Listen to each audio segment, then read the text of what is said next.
रीना की शादी गौरव से होती है।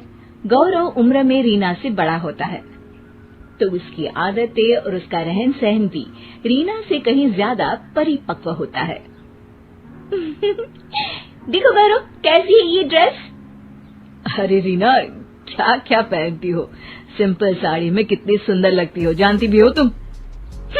बस करो, तुम तो हो ही बूढ़े, मेरी तो जिंदगी ही खराब हो गई। मैंने कैसा पति सोचा था और कैसे निकले तुम। अरे रीना, बात बात पर लड़ा मत करो। रीना पैर पटकती वहां से निकल जाती है। अगले दिन गौरव जब घर आता है, क्या है, जब से आए हैं पेपर ही पढ़ रहे हैं, कहीं घूमने नहीं चलना क्या? अरे यार, मैं थक गया हूँ, जरा टीवी का रिमोट देना। कैसे इंसान हो तुम? मैं सुबह से तुम्हारा इंतजार कर रही हूँ कि तुम मुझे कहीं घुमाने लेकर जाओगे, लेकिन तुम हो। रहने दो, बात ही मत करो मुझसे। गौरव को तो समझ में ही नहीं आता कि आखिर रीना उससे चाहती क्या है और वो क्यों उससे लड़ती रहती है। एक दिन, अरे रीना, खाने में क्या बनाया है? भूख लगी है। आज ना मैंने साउथ इंडियन खाना बनाया है, डोसा और इडली। बोलिए तो लगा दूं? अरे सांभर के साथ चावल दे दो ना, तुम्हें तो पता है इन सब चीजों से मेरा पेट नहीं भरता। ये सुनकर रीना का पारा 7वें आसमान में चढ़ जाता है। वो जोर जोर से चिल्लाने लगती है, फेंक दूंगी मैं सारा खाना, ना कोई खाना खाएगा और ना ही कोई सोएगा आज। अब तो गौरव के भी सब्र का बांध टूट जाता है। पहली बार गौरव रीना पर चिल्लाता है, बस करो रीना, बस करो, हर बात पर लड़ाई, हर बात पर झगड़ा। अरे मैंने बोला ही क्या है, बस यही ना कि चावल खाने का मन है। अरे पर टेस्ट करके तो देखो कि कैसा बना है खाना।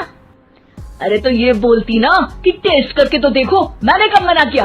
क्या अब देखो तब लड़ाई, अब क्या खाना भी तुम्हारी पसंद का ही खाऊं? इतना कहकर गौरव वहां से निकल जाता है। अब क्या था, कभी न बोलने वाले गौरव के मुंह से इतनी बात सुनकर रीना का पारा हाई हो जाता है। वो वहां से पास में ही अपनी सहेली के घर चली जाती है। अरे क्या हुआ रीना, क्यों रो रही है तू? मैं गौरव के साथ नहीं रह सकती यार, वो बिल्कुल अच्छा नहीं है, उसकी सोच मेरी सोच से बिल्कुल मेल नहीं खाती। अरे ये तो भगवान ने नियम बनाया है, पति पत्नी कभी भी एक दूसरे के जैसे हो ही नहीं सकते। कहते हैं ना, दोनों गाड़ी के दो पहिए होते हैं। वैसे हुआ क्या है ये तो बता। अरे तू तो जानती है ना मैं कितना बोलती हूँ, और वो तो कुछ बोलते ही नहीं। तो समस्या ये है? अरे नहीं यार, तो फिर समस्या क्या है? यार मेरे जैसा खाते नहीं, मेरे मन लायक पहनते नहीं, कुछ न बोलना, हमेशा अपने ही ख्यालों में रहना। यार शादी की है, एक दोस्त की तलाश थी, ये तो बस ऐसा है कि जिंदगी खत्म होने का इंतजार कर रहे हैं। अच्छा, तो तुझे शाहरुख खान जैसा पति चाहिए जो बाइक में शर्ट खोलकर घूमे या फिर पत्नी के साथ रास्ते में गाना गाए? शायद हाँ, लेकिन वो तो फिल्मों में होता है ना।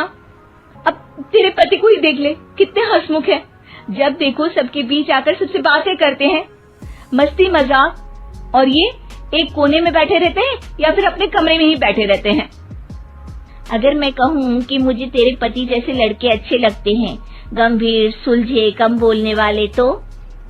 अरे क्या बात कर रही है, ये भी किसी को पसंद होगा क्या? क्यों नहीं, मुझे नहीं अच्छा लगता। वो मेरी किसी भी सहेली के सामने आकर मजाक करने लगते हैं, हर वक्त बोलते रहते हैं। अरे मर्द तो शांत ही अच्छे लगते हैं।